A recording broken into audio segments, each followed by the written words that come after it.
Eh bien, bonjour à tous et à toutes. C'est un nouvel épisode de Vagabondage nordique et à l'occasion d'un événement, je me suis déplacé. Je suis sur Albi pour l'Euro Nordic Walk in Albi. Donc, nouvelle édition un peu itinérante de l'Euro Nordic Walk in Vercors qu'on a connu pendant très longtemps, plus d'une dizaine d'années dans le Vercors.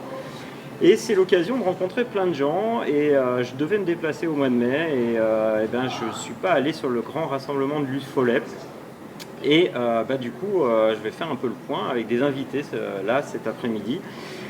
On est installé pas très loin là, du village de l'Euro Nordic Walk in Albi et on va pouvoir faire le point un peu sur cet événement et puis peut-être vous annoncer quelques actualités un peu intéressantes. Donc j'accueille Carmelo, Carmelo, ça fait au moins 3 fois que je t'accueille sur le podcast Vagabondage nordique. Ça fait 6 ans qu'on se connaît. 6 ans, 7 ans bientôt, ouais, c'est ça. Et du coup, tu es un fidèle de parmi les fidèles, tu passes régulièrement sur le podcast, voilà, je t'en remercie grandement. Et là, tu as été au cœur d'une organisation dont tu vas me parler un petit peu, qui a eu lieu au mois de mai, fin mai, le week-end du 28, 29, 30 mai. C'était le week-end de l'Ascension. Et c'était en Haute-Savoie. Tout à fait. Hein, vas-y, dis-moi un petit peu. Puis présente-toi quand même, dis-moi un peu qui tu es, parce qu'il y a peut-être des auditeurs qui vont écouter que ce podcast et qui ne te connaissent pas. Et puis comme ça, et puis il y a Laurence aussi. Qui a fait partie de l'organisation, qui est par là. Pour l'instant, elle est loin discrète du micro, hein, elle est discrète, mais c'est pas grave. Peut-être qu'elle va se rapprocher petit à petit. Allez, voilà. Du coup, Carmelo, dis-nous un peu où est-ce que tu marches, qui tu es, quel type de marcheur tu es. D'accord. Bien, effectivement, merci David. Et voilà, donc marcheur nordique depuis 7-8 ans maintenant, donc initiateur de marche nordique au top, animateur également, en président, donc en étant vice-président de 2 clubs. Un premier qui est dans la vallée de l'Arve et le deuxième qui est sur le Haut-Gifre, un club que je vais présider et mettre initié à la marche nordique. Donc voilà. Et entre autres, récent, tout à fait récent. Donc voilà, président seulement depuis cette année, début d'année, et je vais initier ça dès la rentrée prochaine avec une nouvelle organisation, donc marche nordique, dans la vallée du Gifre. Donc œuvrer sur la marche nordique. Voilà, toujours sur la marche nordique, effectivement. Donc amateur, mais amateur partageant du plaisir, en voulant apporter du bien-être dans notre belle gestuelle, dans notre rapport sportif, santé, loisirs, plaisir. Donc voilà, plein de bonnes choses au niveau de notre activité.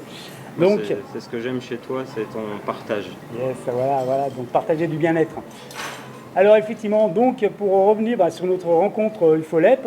C'était quoi le but? Alors le but était une rencontre nationale de marcheurs nordiques, de clubs variant des 4 coins de la France, donc du sud de la France, de l'ouest, donc avec l'Aquitaine, également de nous, notre région Rhône-Alpes, et en même temps également de la région parisienne et du 77. C'est l'Essonne, tout ça là-bas. Peut-être, c'est le grand bassin Fontainebleau, voilà. Donc effectivement, ils étaient avec nous, et puis on avait Fontainebleau, ils vont nous tuer. C'est ça, ouais, tout à fait. C'est pas les Parisiens, ils sont de Fontainebleau, c'est la même chose. T'as raison. Voilà, effectivement. Donc d'accord. Donc autant pour moi. Et en même temps, on avait un club du nord de la France qui était également présent avec nous. Voilà. Donc ces rencontres se font depuis 3 ans maintenant, qui ont été mises en place par le comité national sportif de l'UFOLEP, dont le comité directeur se trouve entre Paris et la Nièvre. La Nièvre, pourquoi donc? Parce que les personnes qui ont voulu mettre ça en place, comité national sportif, pour apporter une activité et une rencontre de marcheurs nordiques, entre autres, puisque c'était la base de notre activité au niveau de la marche nordique. Ouais. Donc j'ai fait cette rencontre l'année dernière dans le Var, avec Denis Fabre, que tu connais également. Et puis qu'on a salué là tout à l'heure, il était là sur le village. D'accord, donc on va le retrouver. Ouais. Et en fin de week-end, ils avaient proposé pour 2025 un nouveau département qui pouvait se présenter pour organiser une nouvelle rencontre. La première s'est faite il y a 3 ans en arrière dans la Nièvre. La deuxième dans le Var, à Toulon avec Denis Fabre et son épouse Catherine. Et moi-même, j'étais présent et quelque part, je me suis dit, pourquoi pas la Haute-Savoie? Je vais proposer ça à l'UFOLEP 74, donc étant animateur UFOLEP de marche nordique, Ouais. eh ben, j'aurais proposé, j'ai vu la déléguée, donc l'UFOLEP, Marie, pour citer, et en même temps, on en a parlé à la présidente donc, de l'UFOLEP 74, qui elle-même a suggéré proposer ça au comité directeur de l'UFOLEP.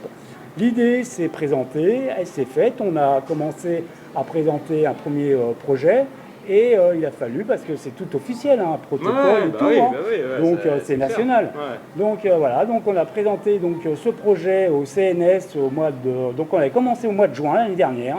Donc on a mis une année pour présenter Bah oui. tout ça. Donc c'est quand même du travail. On a travaillé avec différents bureaux et on a fait évoluer progressivement. Et donc voilà, donc on a commencé au mois de juin l'année dernière. Présenter ça au comité directeur donc UFOLEP à la rentrée 2024. Le comité directeur l'a accepté, a accepté le projet et il a été présenté donc, pour acceptation au comité national sportif de l'UFOLEP dans la Nièvre, donc Rémi Sanjon entre autres pour le citer, puisque donc c'est lui-même qui a dû présenter ça, faire présenter et venu en même temps valider donc, sur le terrain. Ok. Et du coup, quel a été un petit peu le programme, la participation Là, on a compris que c'était en national du coup. Et Oui. qu'est-ce que vous avez fait pendant ces 3 jours? Alors donc effectivement, le but c'était effectivement de se retrouver donc à cet endroit. Donc là pour nous c'était donc sur la région d'Annecy, autour du lac d'Annecy. Pour ceux qui ont été très beau visités. camp de base, ça. Ouais, très beau camp de base.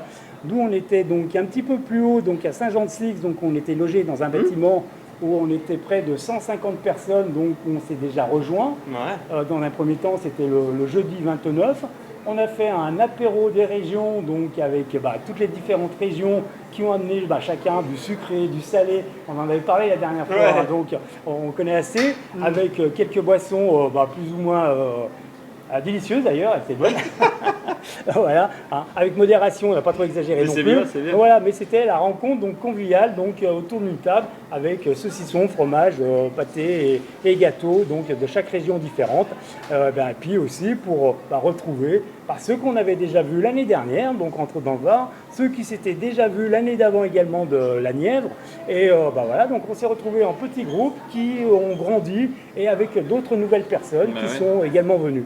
Donc à Saint-Jean-de-Six, au niveau du logement, on était déjà 144 exactement. Puis c'est un coin que tu connais bien. C'est un coin que je connais bien, effectivement. Saint-Jean-de-Six, c'est au-dessus de la Clusaz, donc effectivement. Donc c'est un très beau coin montagneux, tout. Et voilà, donc ça c'était pour le jeudi, première rencontre avec un apéro de région. Le vendredi, donc c'était une rencontre cette fois-ci qui s'est passée sur le plateau des Glières. Le plateau des Glières, on était près de 220 personnes à faire 2 circuits qui étaient prévus donc de 6 et de 12 km. Donc cette fois-ci en montagne, le plateau des Glières, donc avec un cumul de près de 400 mètres qui s'est fait donc pour les inscrits. Donc je disais donc on était plus de 220 inscrits pour ces 2 marches qui étaient prévues.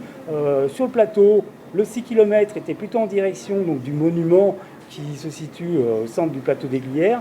Et le deuxième parcours, donc celui de 12, était effectivement avec du dénivelé où on avait démarré au début en montant, en attaquant fort dans la pente. Et pour certains, c'était pas bien évident parce que la montagne, ça monte effectivement. Mais ils se sont fait plaisir. Pourquoi ? Parce qu'après ce dénivelé là, de quelques 200-300 mètres, ils se sont retrouvés sur un plateau, mais alors vraiment magnifique, gigantesque, avec les flancs de montagne d'un côté, l'étendue, le panorama vraiment magnifique autour donc, de ce plateau des Glières, qui après donc ils sont revenus sur ce parcours de 12 km. Carmelo, je t'agresse, mais cet endroit, c'était vraiment une citadelle, c'était un endroit historique en plus. Il devait y avoir de l'émotion quand même, parce que pour ceux qui sont allés vers le monument, il y a une vraie histoire sur ce plateau. C'est ça, un site historique, puisque donc c'était un endroit où les résistants, donc à l'époque, donc la fameuse guerre 39-45, donc où on a eu des résistants avec, j'ai pas les noms à citer parce que je mais effectivement c'était un lieu. Ils ont été très nombreux. Ils ont été très nombreux pour effectivement. Aujourd'hui, si on est encore haut-savoyard et si on est français, c'est bien grâce à ceux qui étaient présents donc, pendant les années de guerre et qui étaient là au niveau de la résistance. Non, mais c'est sûr. C'est un très bel endroit, cet endroit. Effectivement. Plein de chargé de mémoire. Chargé de mémoire, c'est ça, oui. Donc, effectivement. C'était une belle journée, alors. Belle journée, puisque donc on a eu un temps vraiment magnifique, un temps estival, d'autant plus qu'il n'avait plu la veille. Donc, la veille, c'était sous la pluie, le jeudi, mercredi, jeudi, il pleuvait. On s'est dit, c'était presque l'hiver. C'était presque l'hiver, effectivement, parce que nous, sur nos sommets, on a eu de la neige, voilà, vraiment sur nos sommets. Et quelque part, le jeudi, on a eu un rayon de soleil qui a commencé à apparaître. Et le vendredi, pour la première marche qui s'est faite sur le plateau d'Aiguillère, c'était vraiment estival. Voilà. Donc, une belle journée. On avait démarré à 9h par des échauffements qui ont été mis en place par Patrice Lévesque, pour ne pas citer. Donc, notre ami Patrice, que tu connais peut-être. Voilà. Et quelque part, donc on a démarré par des échauffements. On est parti sur les circuits. 6 km d'un côté, 12 de l'autre, et les gens étaient heureux au retour puisqu'ils ont trouvé des paysages qu'ils ne connaissaient pas. La montagne, effectivement, ça nous gagne. Et le lendemain, du coup ? Donc le lendemain, par contre, ça a été proposé donc, par le groupe La Ronde de Chavanneau. Donc c'est un club de marche nordique et running également, il me semble.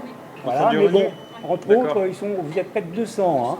Voilà, 200 licenciés. 200 adhérents, voilà, donc il me semble que c'est moitié-moitié, moitié marche nordique et l'autre moitié running.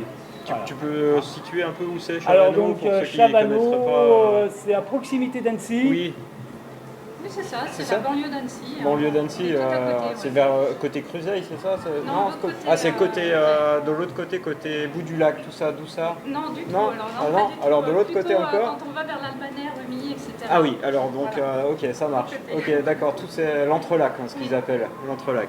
Ok.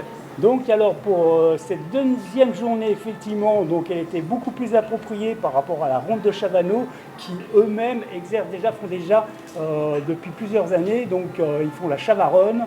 Et au mois de décembre, c'est un événement, donc ils sont déjà prêts avec des circuits qu'ils connaissent déjà, avec des parcours qu'ils ont déjà appropriés. Ils sont équipés, ils ont des panneaux, ils ont de quoi baliser, ils ont déjà un savoir-faire. Et effectivement, donc à Chavanneau, c'était vraiment extraordinaire. Et là, cette fois-ci, on va s'y retrouver alors au mois de décembre. Ah oui, tout à fait. Donc voilà.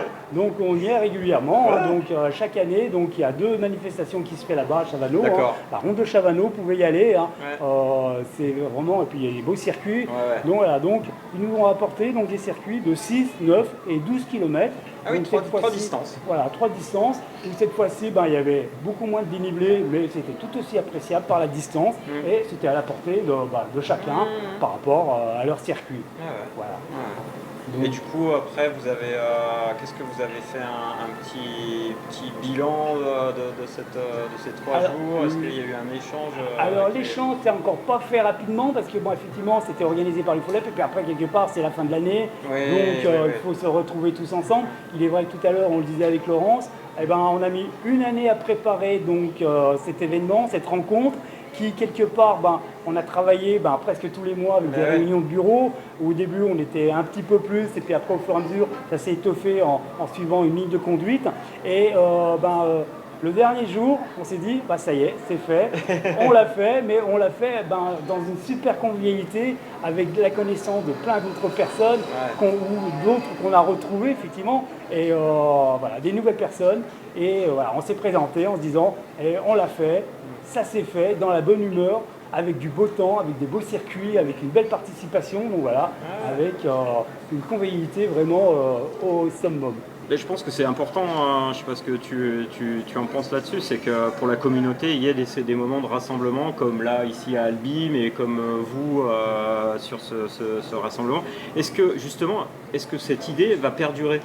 Tout à fait. Ouais. Alors effectivement. Et le flambeau, il est où maintenant alors? Le flambeau, effectivement. Donc on a terminé ce week-end, donc le samedi soir, en remettant des prix, donc à tout va, effectivement. Donc c'est très important dans ce genre de manifestation. Et effectivement, donc le flambeau a été retransmis cette fois-ci au Pas-de-Calais. Donc Ah la ouais, prochaine donc fois, là, ouais, c'est Pas-de-Calais. là-haut, ça c'est sera là-haut chez dans les le ch'tis. nord. Voilà. C'est les ch'tis. Attention, non, c'est des Ah. boyaux rouges. Ah, Ah, d'accord. ouais, c'est pas la même d'accord, chose. Ah, ouais. d'accord. Donc voilà, ah, Pas-de-Calais, boyaux Ok. rouges et les ch'tis, c'est dans le Schnorr. Oui, je d'accord, ok. Voilà, Ok. donc effectivement, très très bien parce que quelque part au niveau du comité national sportif, Ouais. ils ont une excellente idée parce que la première année c'était dans la Nièvre, donc un peu plus Ah ouais dans le centre de la Ouais, France. ouais, bien sûr. La deuxième année c'est fait dans le sud, donc dans le Var. On a continué par la troisième année dans l'est de la France, donc enfin dans la région Rhône-Alpes. Et là, cette année, pour l'année prochaine, ça sera dans le nord de la France. Bah oui. Donc peut-être une cinquième année se fera peut-être cette fois-ci, peut-être un peu plus dans l'ouest. Ouais, bien Pourquoi sûr, pas, bien sûr. peut-être la Bretagne, peut-être Ah. l'Aquitaine, on verra bien pour les prochaines années. Mais c'est très bien pensé, donc voilà, donc on a fait le centre, on est descendu dans le sud. Région Rhône-Alpes, le Nord, voilà, donc enfin Pas-de-Calais, pardon. Mais Nord-Pas-de-Calais, du coup, est-ce qu'il y a un lieu ou pas Alors encore pour l'instant, c'est encore pas C'est secret encore. Non, c'est Non. pas secret, c'est qu'il faut y préparer. Ah, ok, donc Voilà, vous c'est- cherchez des gens qui sont en capacité Tout à fait. vous accueillir dans le Pas-de-Calais. Voilà, dans le Pas-de-Calais. on a Super. retransmis ça, donc effectivement, donc ça se fait au sein de l'UFOLEP, on a retransmis ça à la présidente UFOLEP 62, qui Ok. elle-même donc a pris ça en compte, hein, et qui quelque part, elle va devoir faire comme nous, Super. préparer, organiser, puis travailler Ouais. sur l'événement Ouais. en projetant tout ça et en le présentant donc au CNS et qui le valideront après il y a du protocole. Hein. Non, non, mais Voilà. c'est Donc, très il faut que important tout pour les soit validé. organisations. Tout à fait, parce Carmelo. Ah qu'on ouais. est bien d'accord. On parle aussi également non seulement de la marche, mais de la sécurité, de la prévention. Donc tout y est. Voilà. Parce que du coup, dans ce rassemblement-là, entre les participants, vous évoquez des thématiques, des choses comme ça. Est-ce que vous avez des sujets de fond? Est-ce que vous abordez des choses comme ça entre vous? Par exemple, le soir, peut-être autour du petit verre. Oui, alors le d'une soir, il y a eu un spécialité. karaoké. Karaoké, bah ouais. Karaoké, donc Ouais. effectivement, Mais ça- c'était festif ça- en même temps. De toute Donc, façon, il faut chanter quand on fait de la marche nordique. On Ouais. sait que c'est important pour le souffle. Voilà, Hein ouais, tout à fait. Alors bon, effectivement, donc, au niveau organisation, c'était très bien Ouais. fait. Hein, cet apéro des régions donc, le jeudi soir, Ouais. le vendredi soir, c'était du karaoké, le samedi soir, c'était de la danse. Donc ouais. voilà. Donc effectivement, après, c'est des échanges qui se font entre clubs, Eh entre oui, personnes qui se ça, rencontrent. c'est important. Et puis, effectivement, il faut aller. On va parler de marche nordique. Bah oui, On va parler ça, de c'est sûr. région, donc Bien c'était le sûr, but, bien sûr, et puis, bien puis les rencontres, et retrouver des personnes qu'on a vues l'année dernière, et ben voilà, qu'est-ce qu'on a fait pendant un an? Et ben on a évolué, on a été, et ben ça c'est mon mot d'ordre, on a été du plus vers le mieux. C'est aller du plus vers le mieux, effectivement, donc voilà. Mais c'est super, Carmelo. Laurence, tu veux dire quelque chose tu voudrais rajouter quelque chose à ce qu'il a dit Qu'est-ce que Non, peut-être, non c'est bien Ouais. ce qu'il a dit. Il a bien résumé et vivement l'année prochaine. Bon, super. Du coup, on va donner rendez-vous aux adhérents et pour pouvoir vous retrouver sur le. Donc, on pourra peut-être annoncer plus tard le jour où il y aura la décision du lieu. Hein, tu nous tiendras au courant. Oui, bien sûr, ouais. Ça sera l'occasion de pouvoir l'annoncer. Au travers des newsletters ou des choses comme ça, ça pourra L'information peut-être donner sera- envie à d'autres de vous rejoindre. Tout à fait, que je revienne aussi un petit peu donc, au niveau donc, des personnes qui étaient présentes. Hein. Oui. On avait Isabelle Verdier qui était avec nous, Oui. donc, notre journaliste de Pratique Marche Nordique. Nordique, On connaît. effectivement, donc, Ouais. qui était donc, en lieu et poste donc, pour présenter donc, un article sur l'événement. Entre autres, donc, on a également apporté des bâtons pour le Bénin. Ah Donc, oui, voilà, ça c'est donc, super. Ça a été, Ça, ça a été super. fait, officialisé. Hein. Donc on a eu 24 paires de bâtons qui ont été rajoutés donc, justement pendant cette présentation, des D'accord. bâtons pour le Bénin. Et donc avec toutes les personnalités qu'on a présentées et on a fait suivre effectivement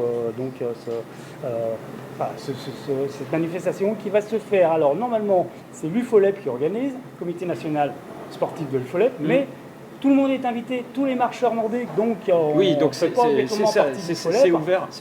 tout le monde. Et ouvert c'est à ça tout le qui monde. est très Non, mais intéressant. ça, c'est important, ça. Et ça correspond effectivement également à mon optique. la marche nordique est ouverte à tout le monde. Et effectivement, nous, notre rôle en tant qu'amateur professionnel pour toi ou amateur bénévole pour moi de mon côté, eh ben, c'est d'apporter une belle gestuelle, une belle allure, de présenter ce qu'est la marche nordique, effectivement, un bien-être pour tout le monde. Santé, bonheur, plaisir, donc voilà, plein de bonnes choses. Il y a peut-être un réseau social sur lequel les gens peuvent retrouver des photos Tout à fait. Non, alors, ça sera sur le site... Mais on le remettra en tout cas dans la description. Hein, d'accord. Le site internet. Alors, le site internet, c'est CNS UFOLEP. CNS UFOLEP. Voilà, CNS UFOLEP. Okay. Et donc, géré par Rémi Sangeon. On rappellera le lien dans le descriptif. D'accord. Ok. Tu as envie de rajouter quelque chose? Bah écoute, on s'est fait plaisir, on a travaillé, on a fait bien, on a soufflé, et puis bah voilà, donc on était heureux d'avoir participé pendant ces 3 jours, parce qu'on a fait jeudi soir au dimanche matin, donc voilà, c'était vraiment agréable et toujours dans le plaisir de rencontrer que des belles personnes, puisqu'effectivement, avec le sourire et du bonheur partagé.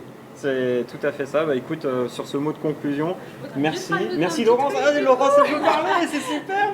Ça y est. Je voudrais remercier tous les bénévoles, qui ont fait un travail énorme, que ce soit la personne qui soit au bord de la route, celle qui sert un petit verre d'eau, voilà, tous les bénévoles qui ont répondu présent. On en a énormément, on n'a pratiquement pas eu de désistement, je crois une personne. Donc c'est eux qui font tourner la boutique. Donc c'est super important. Vraiment merci à tout le monde et merci au club d'être venu. À Chavano, c'est quand? Au mois de décembre, votre événement, c'est quand? Je crois que c'est fin octobre. Fin octobre. C'est la corrida de Chavano. Donc corrida de Chavano, d'accord. Tous les bénéfices de la course partent pour le Téléthon. Ok, d'accord. Et puis donc après, c'est dans ce cadre-là. Notre grand rassemblement qui se fait au mois de mars. Au mois de mars, un grand rassemblement. Donc, course à pied, marche nordique. Bon. Eh ben, tenez-nous au courant, on viendra vous voir et vous rencontrer, on n'est pas très loin. Donc c'est super. Un grand merci. Merci aux auditeurs et puis rendez-vous sur d'autres contrées encore, Carvelo, parce que je pense qu'on n'a pas fini de croiser les bâtons. Comme tu dis. Prochain rendez-vous, 14 septembre. Semnoz. Ok, au Semnoz, ok. Donc toujours pareil, région d'Annecy. C'est vrai. Bon, pareil, rencontre conviviale. Une petite rencontre tranquille, sympathique, voilà, entre clubs. Entre clubs, voilà. Bon, bah écoute, on en reparle. On en reparle. Merci à tous et puis n'oubliez pas les plateformes et puis la chaîne YouTube nordicwalkingadventure.fr pour réécouter ce podcast. Et je vous dis à très bientôt. Merci à vous deux et puis je vous donne rendez-vous pour de nouveaux épisodes. Merci David. Merci.